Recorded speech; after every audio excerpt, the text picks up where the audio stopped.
ना होगा और अगर सब मिलकर कोशिश करें तो रास्ता निकल सकता है। राजू के चेहरे पर एक उम्मीद की किरण जागती है। हाँ बाबा जी, अगर सब मिलकर काम करें तो हम पानी ढूंढ सकते हैं। हमने पहले कभी यह कोशिश ही नहीं की। लेकिन इतनी कठिन जमीन में नया कुआं खोदना आसान नहीं। मुश्किल जरूर है, नामुमकिन नहीं। अगर हम मिलकर काम करें तो ये हो सकता है। राजू खड़ा हो जाता है, उसकी आंखों में एक नई रोशनी है। तो फिर हम कल से काम शुरू करेंगे। मैं गांव के सभी युवाओं को इकट्ठा करूंगा। हम मिलकर नया कुआं खोदेंगे। यह कहते हुए वह शामू के साथ गांव के दूसरे युवाओं को बुलाने के लिए निकल पड़ता है। कहीं दूर से गरज की हल्की सी आवाज आती है, जैसे आकाश ने उनकी उम्मीदों की गवाही दे दी हो।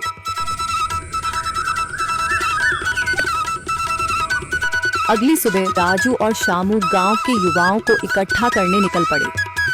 चौधरी महेश की हवेली के सामने एक भीड़ जमा है।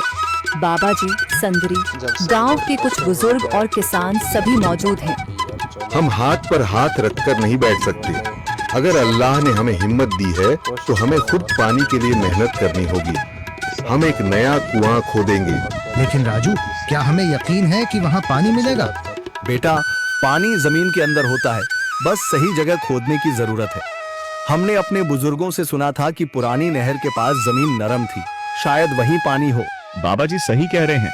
अगर तुम सब यह काम करने के लिए तैयार हो तो मैं अपने कुछ मजदूर भेज सकता हूँ। धन्यवाद चौधरी जी, लेकिन हम सब खुद भी मेहनत करेंगे।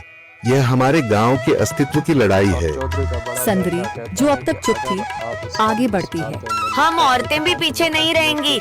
हम पानी लाने की व्यवस्था करेंगी, खाना बनाएंगी, ताकि तुम सब आराम से काम कर सको। यही हिम्मत चाहिए थी संदर। पूरा गांव एक नई उम्मीद के साथ कुआं खोदने की तैयारी में जुट जाता है। दूसरी ओर कुआं खोदने का काम शुरू हो चुका है। राजू, शामू और दूसरे युवा बेलचे चलाने लगते हैं। मिट्टी बाहर निकाली जाने लगती है। तेज गर्मी के बावजूद सब पूरी हिम्मत के साथ जुटे हुए हैं। दोपहर की तेज धूप, जमीन आग की तरह तप रही है। गांव के लोग लगातार कुआं खोदने में जुटे हैं। हाथ छिलने लगे हैं, माथे से पसीना बह रहा है, मगर किसी ने हार नहीं मानी। महिलाएं पानी और सत्तू लेकर आती हैं ताकि पुरुषों को कुछ राहत मिले। हमें और गहराई तक जाना होगा। अब तक सिर्फ सूखी मिट्टी और पत्थर ही निकल रहे हैं। राजू, यह बहुत कठिन काम है। अगर हमें पानी न मिला? अल्लाह मेहनत करने वालों को कभी निराश नहीं करता बेटा। तुम सब अपनी कोशिश जारी रखो, पानी जरूर निकलेगा। हिम्मत मत हारो। अगर अब रुक गए तो फिर कभी पानी नहीं मिलेगा। सभी फिर से जोश में आकर काम में जुट जाते हैं, मगर सूरज की तपिश बढ़ती जा रही है और कई लोगों की सांसें तेज चलने लगती हैं। तभी एक तरफ से रामलाल और उसके आदमी हंसते हुए आते हैं। अरे भाई, तुम्हें लगता है कि जमीन तुम पर रहम करेगी? हाँ हाँ, ना समझ लोग, ये सब बेकार की मेहनत है। रामलाल, हमारा हौसला मत तोड़ो। अगर तुम मदद नहीं कर सकते तो कम से कम मजाक भी मत उड़ाओ।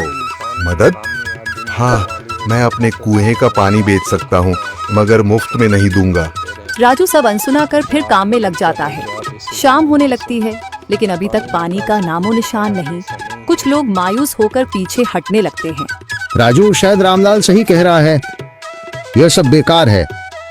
नहीं शामू, हमें हार नहीं माननी। अगर आज हार गए तो फिर कभी हिम्मत नहीं कर पाएंगे।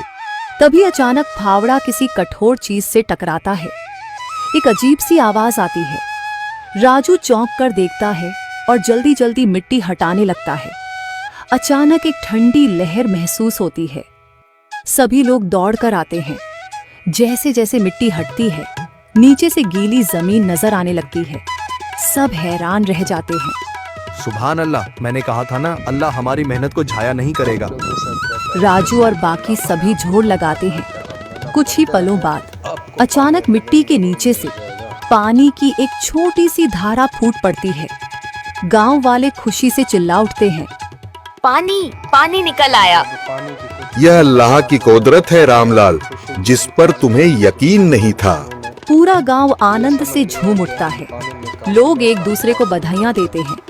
औरतें दुआ करने लगती हैं। कुछ दिन बीत चुके हैं। गांव वाले नए कुएं से पानी भर रहे हैं, खेतों को सींच रहे हैं और जिंदगी फिर से पटरी पर लौट रही है। मगर रामलाल अब भी अपनी